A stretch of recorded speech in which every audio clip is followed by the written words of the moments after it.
Yes, I'm still playing Blue Bossa in 2023, and you should too.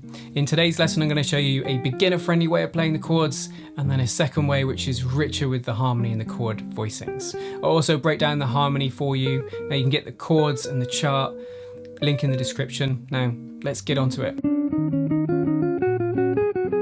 Blue Bossa was written in 1963 by Kenny Dorham. It's not actually a blues, but it's rather from the Bossa Nova tradition of the late 50s and early 1960s.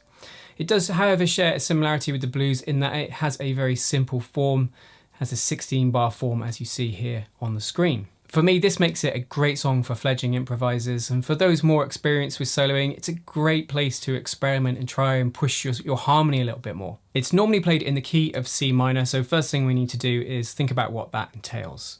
So if we harmonized a C minor scale and built chords from each scale, we get the following chords. We get chord 1, C minor 7, chord 2, D minor 7 flat 5, chord 3, E flat major 7, chord 4, F minor 7, chord 5, G7.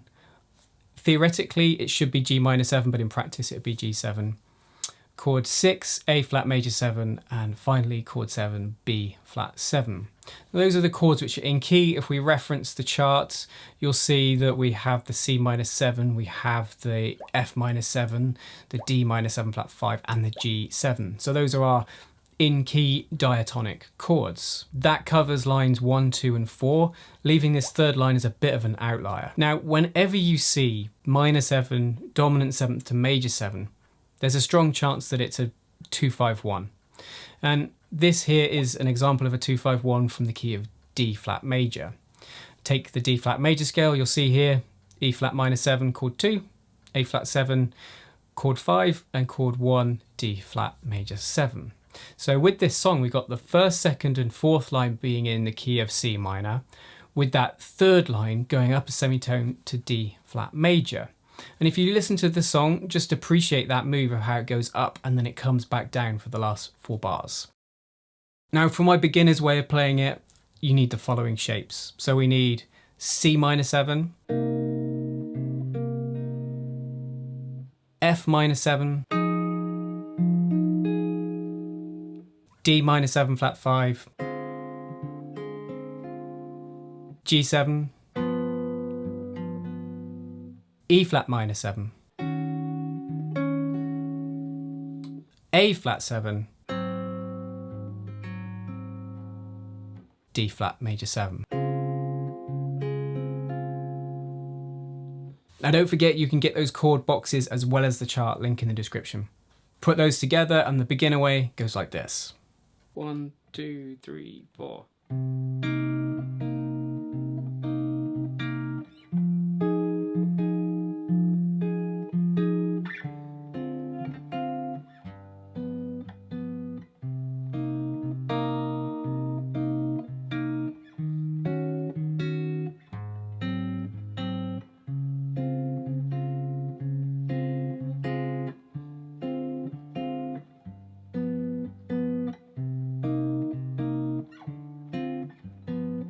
Now, I'm not going to address the right hand here today. On Patreon, on the accompanist tier, the second tier, I have a 5-chorus study that goes from beginner to advanced comping methods of a bossa, and you can check that out, link in the description below. But just starting out with this, just make sure you can get to those chords, you can make sure all the notes are ringing out, maybe just strum one chord for a bar as you get used to the chord changes before you address getting the bossa nova style in place.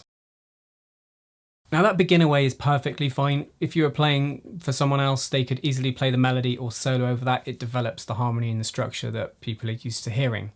But things could be richer harmonically, and in this second way I want to show you, I really think it brings out the melancholy quality of this song.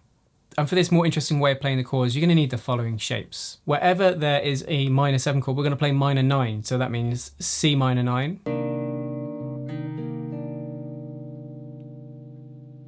F minor 9, and E flat minor 9. And we're going to swap out our dominants. Instead of G7, we'll use G7 sharp 5. Instead of A flat 7, we'll use A flat 13. And And lastly, instead of D flat major 7, let's use D flat major 9. Put it together and it would sound like this. 2, 3, 4.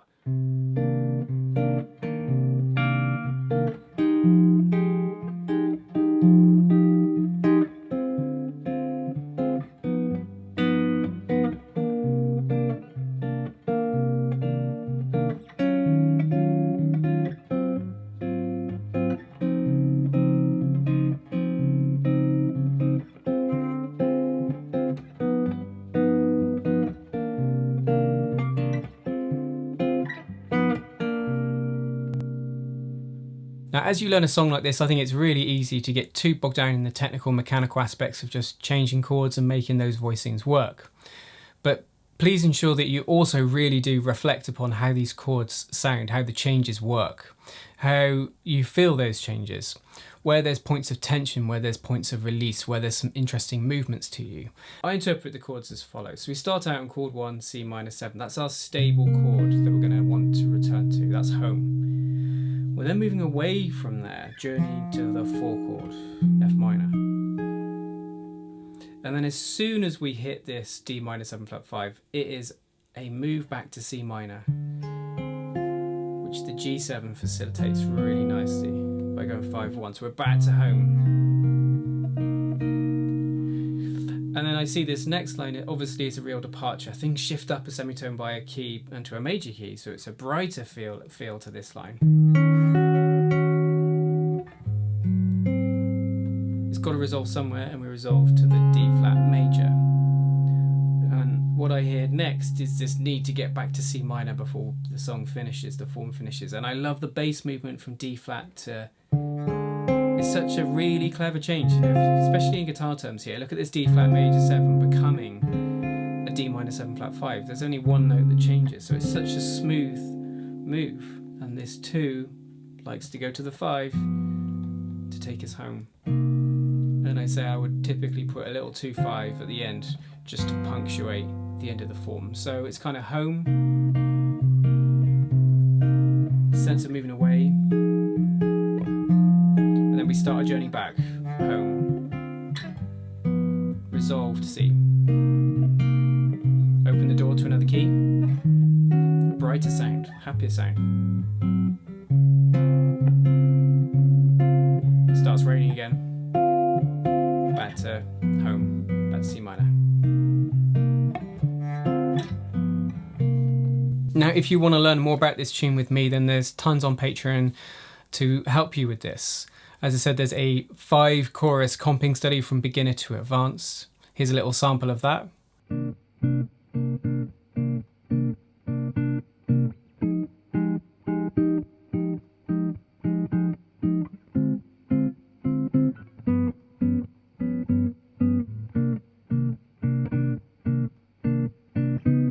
There's a beginner solo which really focuses on phrasing.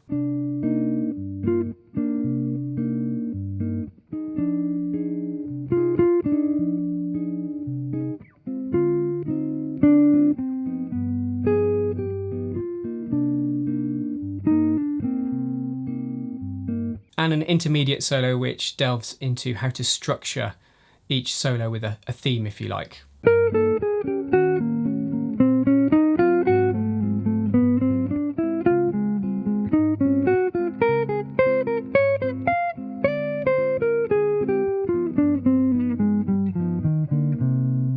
All the important links in the description. I hope you enjoyed today's lesson. As ever, if you've got any questions, do leave them below and I'll get back to you. Until next time, you take care.